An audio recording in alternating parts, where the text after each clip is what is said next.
Hello friends, आप सबों का स्वागत है। दोस्तों, अभी हम बात करने वाले हैं झारखंड के वीर सपूत या वीर शहीदों के बारे में। और उसी कड़ी में हम आज जिसके बारे में पढ़ने वाले हैं वह एक महिला है जो कि शासन अपने हाथों में किए हैं झारखंड में, और इसके बारे में हम अच्छे तरीके से बात करने वाले हैं। दोस्तों, भारत में समय समय पर बहुत सारे क्रांतिकारी हुए, बहुत सारे विद्रोही हुए जो अंग्रेजों के विरुद्ध में अपने हथियार उठाए और अपने आज़ादी और हक के लिए उन्होंने युद्ध किया था।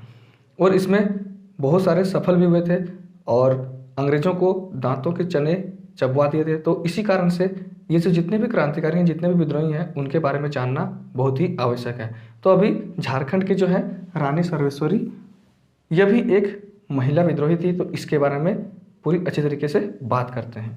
तो चलिए फिर वीडियो को स्टार्ट करते हैं और इसके बारे में जो जानकारी है उसको देखते हैं।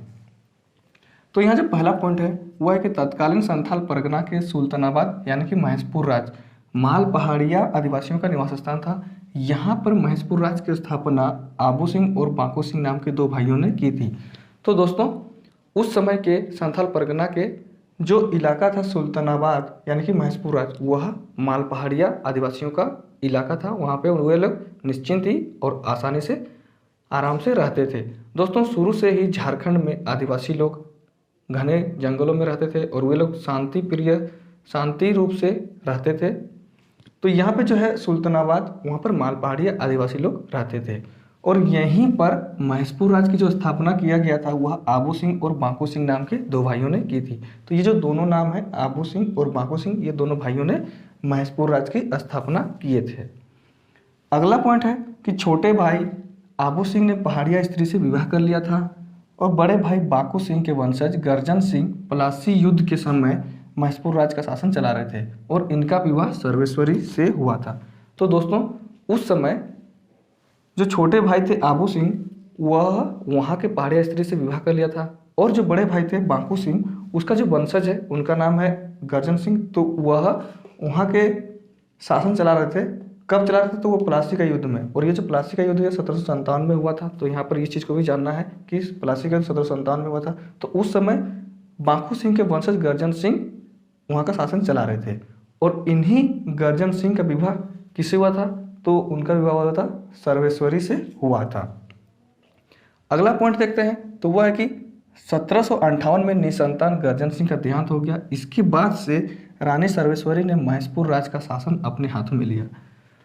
1757 का विद्रोह यानी कि जो पलासी युद्ध हुआ, उसके बाद से ही गर्जन सिंह का निधन हो गया 1758 में।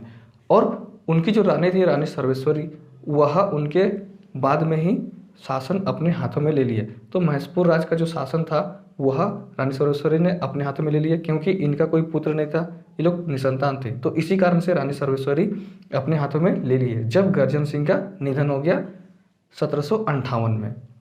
इसके बाद से ही वहाँ पर अंग्रेजों का आगमन हुआ या फिर अंग्रेज लोग वहाँ पर प्रवेश किए और वे लोग वहाँ पर अत्याचार करने लगे। अपना जो अधिकार था इनका, आदिवासियों का, उनको छीनने लगे, मनमाना करने लगे। तो इसी कारण से ये आगे देखते हैं इसके बारे में कि रानी सर्वेश्वरी ने पहाड़िया सरदारों की सहायता से कंपनी शासन के विरुद्ध विद्रोह किया। तो इसी कारण से इतने जो अत्याचार होने लगे, जो जुल्म होने लगे, तो इसी कारण से रानी सर्वेश्वरी ने अंग्रेजों के विरुद्ध में, अंग्रेजी शासन, अंग्रेजी कंपनी के विरुद्ध में, वह वहाँ के पहाड़िया सरदारों के साथ में मिल करके विद्रोह कर दिया अंग्रेजी शासन के विरुद्ध में। रानी सर्वेश्वरी का जो विद्रोह था यह हम लोग अगला पॉइंट में देखते हैं। तो इनका यह विद्रोह उनकी जमीन को दामिन एक ओह बनाए जाने के विरुद्ध और बिना अनुमति जंगलों को काटकर खेत बनाने में और बाहर से लाकर संथालों को बसाने के विरोध में था। तो दोस्तों, उस समय इनका जो विद्रोह था वह, इनका जो जमीन था उनको दामिन एक ओह में ज़बरदस्ती बनाया जा रहा था अंग्रेजों के द्वारा। साथ ही साथ में इनके बिना अनुमति के ही जंगलों को काट लिया जाता था और उसको खेत बना दिया जाता था। तो इससे इनका जो रोजी रोटी था वह छीन गया था। और इसके अलावा अंग्रेज लोग बाहर से संथालों को ला करके इनके इलाके में बसाना शुरू कर दिया था। तो इसी कारण से इनका यह विद्रोह था। और साथ ही साथ इसके अलावा में अत्याचार करते थे, क्रूरतापूर्वक, निर्दयतापूर्वक अंग्रेज लोग इनके साथ में व्यवहार करते थे। तो इसी कारण से इनका जो विद्रोह था वह बड़ा होता गया था। बाहर से ये लोग जो संथालों को लाते थे अंग्रेज लोग, तो इससे इनको थोड़ा सा अनकंफर्टेबल फील हुआ, इसको अपने आप में अच्छा नहीं लगने लगा कि क्योंकि बाहरी से बाहरी लोग कोई अपने ही इलाके में आ रहे हैं। आप सबों को भी ऐसे लगता है कि कोई भी बाहरी जो अनजान रहेंगे वो अगर आपके इलाके में आएंगे, आपके घर में आएंगे, तो आपको भी अच्छा नहीं लगता है। तो उसी प्रकार से ये जो माल पहाड़िया जो आदिवासी लोग थे उनको भी बाहर से आए हुए अंग्रेज और साथ ही साथ में संथाल जो आते थे, इसी कारण से इनको भी अच्छा नहीं लगता था। अगला पॉइंट है कि इस विद्रोह में रानी को उतनी सफलता नहीं मिली। तो यह जो विद्रोह हुआ था उसमें रानी सोरेश्वरी को उतनी सफलता नहीं मिल पाई।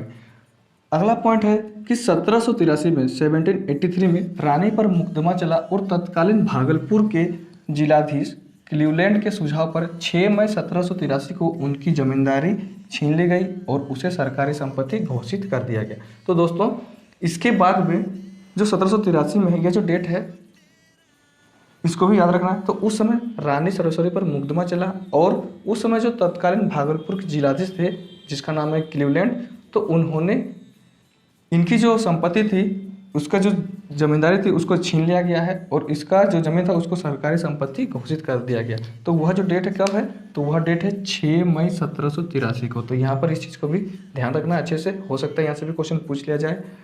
और ये जो है जिलाधीश क्लीवलैंड, यहाँ से भी इसको याद रखना है। भागलपुर के जो हैं उस समय के तत्कालीन जो थे जिलाधीश, वह उनका नाम था क्लीवलैंड। अगला जो पॉइंट है वह है कि रानी सोरेश्वरी का अंतिम या फिर उसका आखिरी समय भागलपुर जेल में बीता, जहां पर उन्होंने अंतिम सांस 6 मई 1807 को ली। तो दोस्तों इसके बाद में क्या हुआ कि इनको गिरफ्तार कर लिया गया और इनका जो शेष जीवन था वह भागलपुर जेल में बीता और वहीं पर इन्होंने अपनी अंतिम सांस भी ली। तो उनका जो डेट था कि कब अंतिम सांस लिए थे, तो वह अंतिम सांस ली थी वह है 6 मई 1807।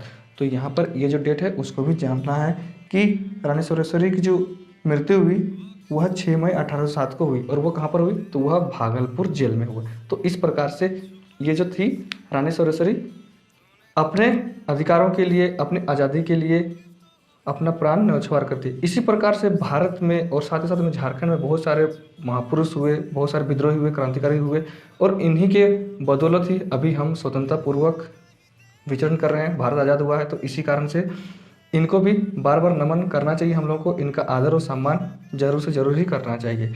इन्हीं के प्रयासों से ही अभी हम स्वतंत्र हुए हैं, हमारा भारत आज़ाद हुआ है, झारखंड आज़ाद हुआ है, सारे के सारे इनके ही कृपा है और इन्होंने ही अंग्रेज़ों को यहाँ से खदेड़ने में बहुत ही ज़्यादा मेहनत किए थे।